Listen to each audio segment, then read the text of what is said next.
Nous avons vu dans la séquence précédente qu'un système chimique pouvait évoluer d'une façon rapide, d'une façon lente ou d'une façon infiniment lente.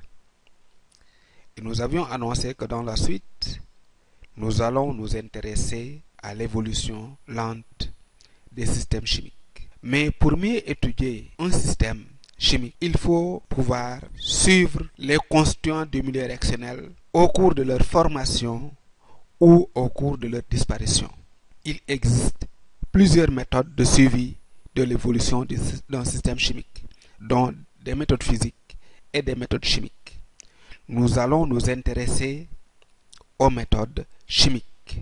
Le problème est de pouvoir déterminer la quantité de matière d'un constituant du milieu réactionnel à des dates bien déterminées.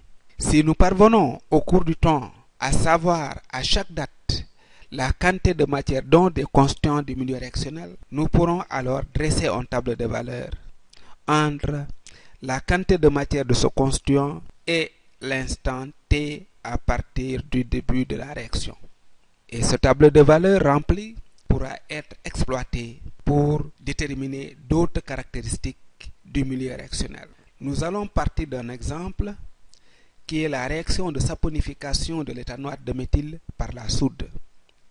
Cette réaction chimique est lente et se déroule selon l'équation CH3CO2CH3 plus Na plus OH- donne CH3CO2- Na plus CH3OH.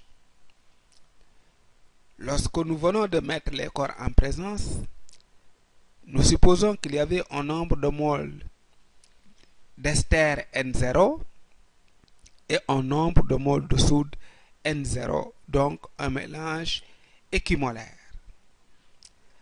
À l'instant T plus tard, le nombre de moles de méthanol formé est N, le nombre de moles d'éthanoate de sodium formé N, et le nombre de moles de soude restant N0-N, ainsi que le nombre de moles d'éthanoate de méthyle N0-N.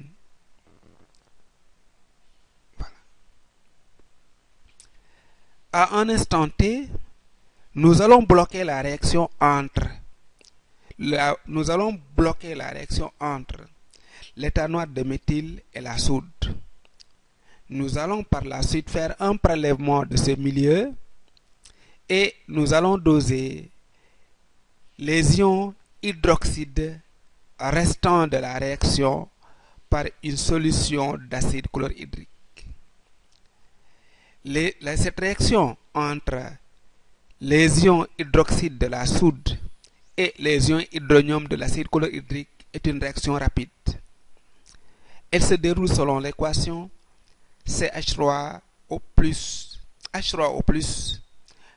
OH- donne 2H2O.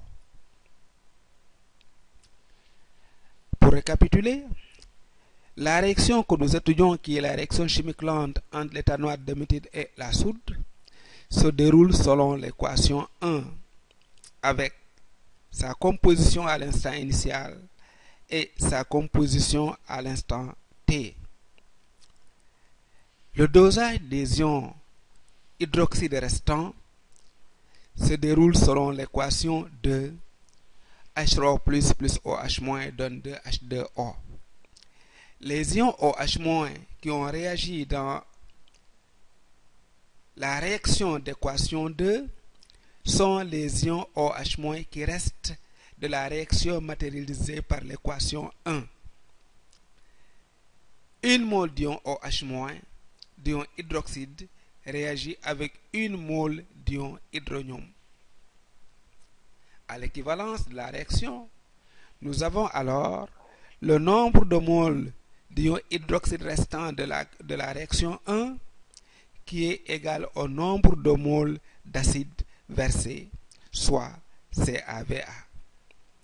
Nous pourrons alors, à partir de cette expression, compléter le tableau de valeurs entre le nombre de moles d'ion hydroxyde restant et le temps.